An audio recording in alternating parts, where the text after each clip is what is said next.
Je te souhaite la bienvenue sur cette courte vidéo, j'espère courte, mais elles sont toujours longues. Je me trouve actuellement dans la Drôme, en France, et je voudrais te faire une vidéo sur peut-on être au potentiel avec un QI en dessous de 130.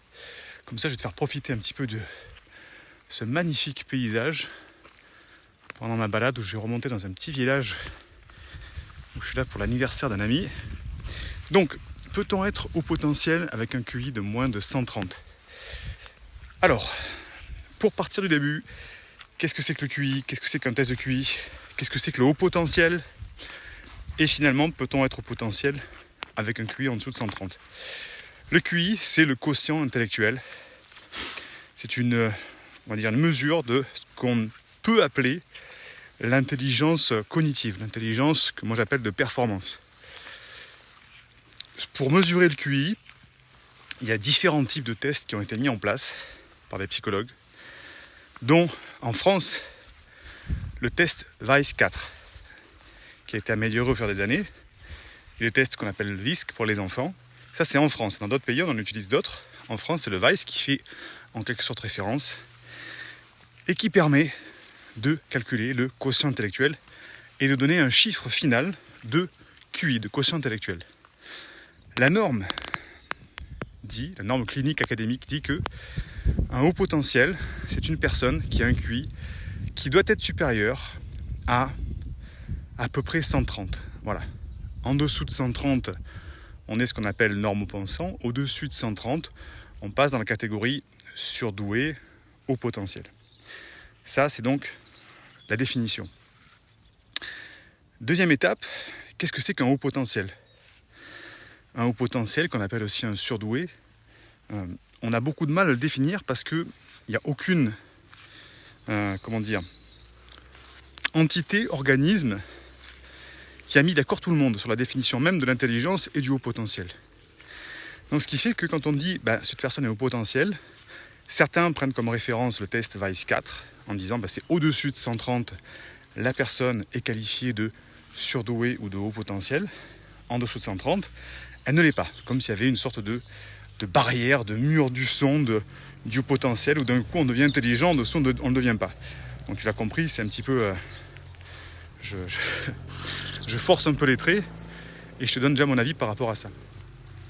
Donc ça, c'est la définition même de l'intelligence est difficile parce que on n'est pas d'accord. Certains disent c'est le QI au-dessus de 130, certains disent l'intelligence est beaucoup plus holistique, c'est-à-dire qu'elle utilise beaucoup d'autres facettes, l'intelligence émotionnelle, l'intelligence artistique, l'intelligence même au niveau sportif, kinesthésique.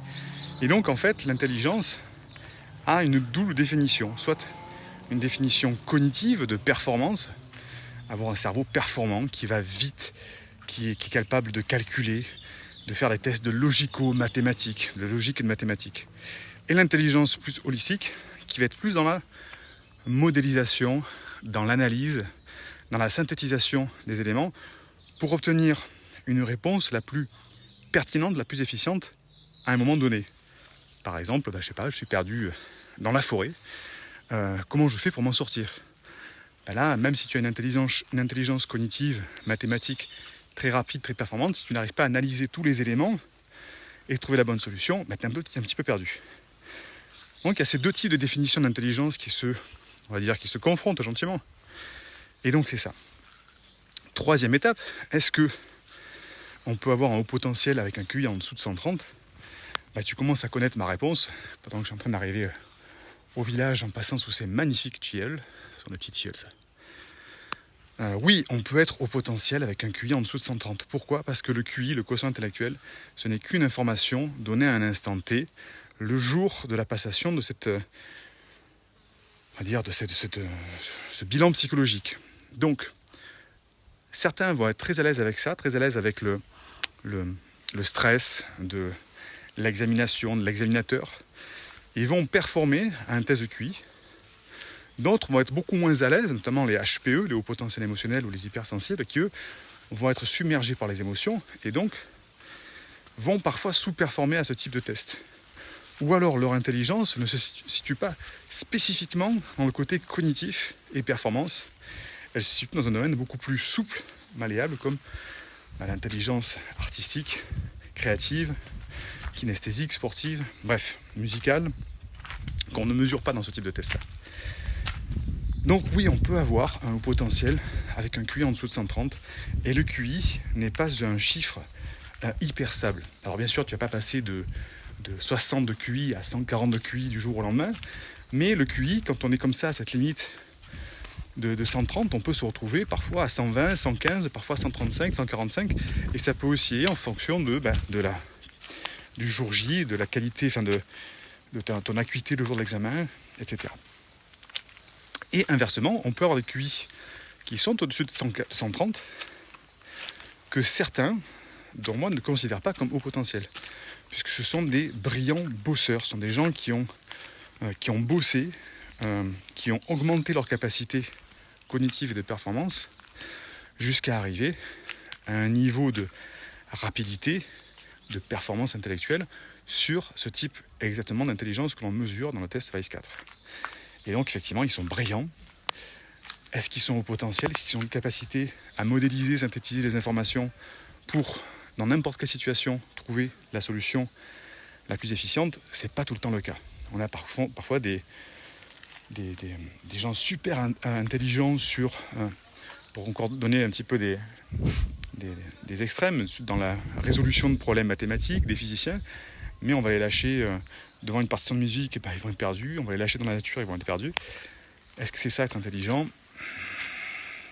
C'est là où se situe le dilemme. Donc oui, on peut être au potentiel surdoué avec un QI en dessous de 130, et c'est pour ça que je te recommande d'explorer cette douance avec différentes approches.